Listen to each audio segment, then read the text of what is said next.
তৌহিদ আফ্রিদি ধরা খাওয়ার পরে আমরা রাহিকে নিয়ে যেই ধরনের আলোচনা সমালোচনা করছি, আসলে এটা কতটা যুক্তিযুক্ত? রাহিকে আমরা বিশ্বাসঘাতক বলছি, সুযোগ পেয়ে বন্ধুর পিছন দিয়ে একদম টুটটুট করেছে, ভরে দিয়েছে, ঠিক আছে, এই সকল কথা আমরা বলছি।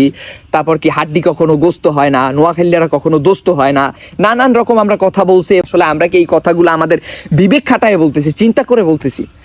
তৌহিদ আফ্রিদি একজন ক্রিমিনাল এবং রায় সেই ক্রিমিনালের অপকর্মগুলো ফাঁস কইরা আরো কি জোরালো করছে।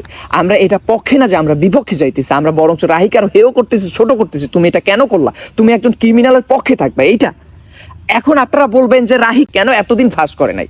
কারণ এতদিন রাহির ওই ক্ষমতা ছিল না। রাহিকে যদি মনে করেন বস্তা বইরে এক জায়গায় ফালাই দিত, আড়ার বস্তার মতো পাক্কা মেরে ফালাই দিত, আপনারা কি কেউ রাহির দিকে তাকাইতেন? আপনারা কি কেউ একদিন রাহিরে নিয়ে কথা বলতেন? বলতেন না।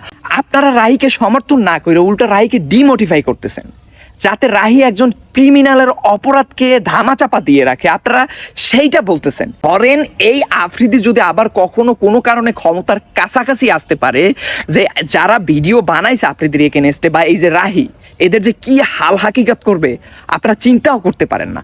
We don't have any idea. ভাবতেও পারবেন না যে তারা কতটা হিংস্র